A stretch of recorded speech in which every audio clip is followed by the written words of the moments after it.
On this episode of Game Shack, we talk Arcade1up Simpsons. Coming up next. Hey everybody, it's JDV here for EvilGeniusEntertainment.com. Thank you for stopping by the Game Shack. It really does mean a lot to us here at the channel. Now, if you've had any interest in this game, you've probably already seen the new video that's dropped. Michael B, the Game Genie, has a real nice video on it. P-Dubs has talked about. Check out their videos. I'm not going to show the video here because, I mean, it's just a little bit of it. But, I mean, basically, we know the Simpsons cab is going to come.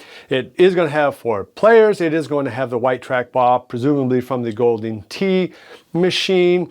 It's only going to probably have 2 games, just the Simpsons arcade game and the Simpsons bowling game.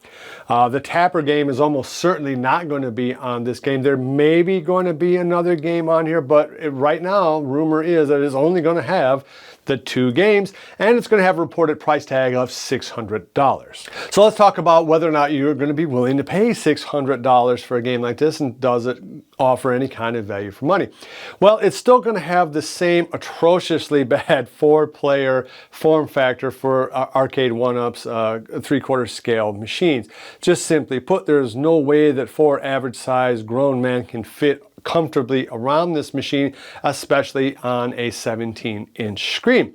Now, Michael B thinks that it is possible that there is a 19-inch screen on here just based on some of the mock-up video or the latest video that's come out. Let's just presume it does have a 19-inch screen. Does that sway you at all? Does that get you into the game if it does have a 19-inch screen? If there is a 19-inch monitor in this, I think that does help mitigate the form factor of the machine, and it would be a first. It's already going to be a first in as much as it's a 4-player deck that has a trackball and there's Wi-Fi capacity for the game. So there's a lot of moving parts. There is a lot of new things in there, and of course the very expensive, hard to get Simpsons IP thrown in on top of that. Now, everybody knows that side-scrolling beat-em-ups has a limited amount of appeal because you can really only play through them so many times before you just become bored out of your mind.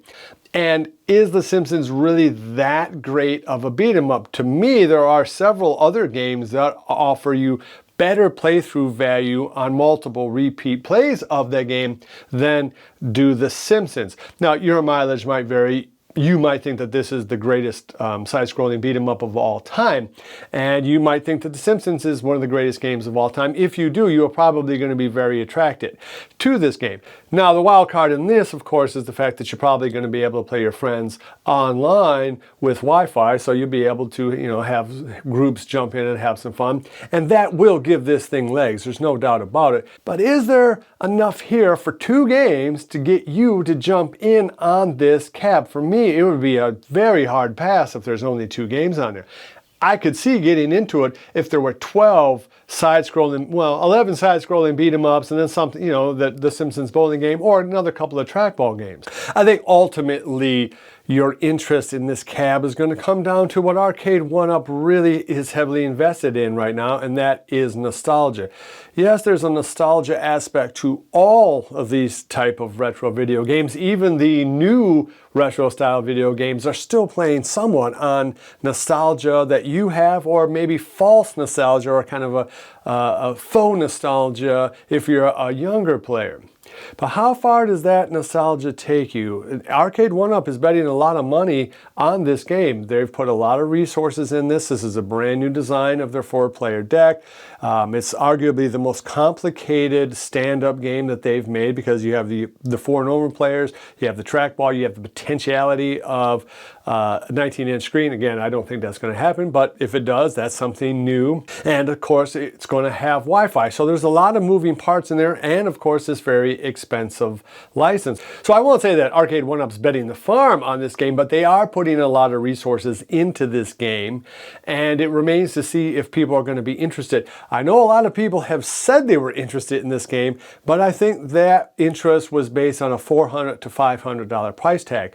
When you start to get into the $600 plus tax, and of course every $100 you jump up is going to be another chunk of change, so depending on where you live, here you're talking about almost a $650 game if you bought this in Michigan. That is a lot of dough for 2 games, one of which is a side-scrolling beat-em-up. All right, anyway, so that's going to wrap up this episode. Please give me a thumbs up on the way out. Subscribe if you haven't already. Hit the notification bell so you get a notification when new videos like this come out. Love each other. Until next time, I'll see you guys in a very hot Game Shack. Mwah! Is she saying, am I a whore? I'm a whore? Jeez, Marge.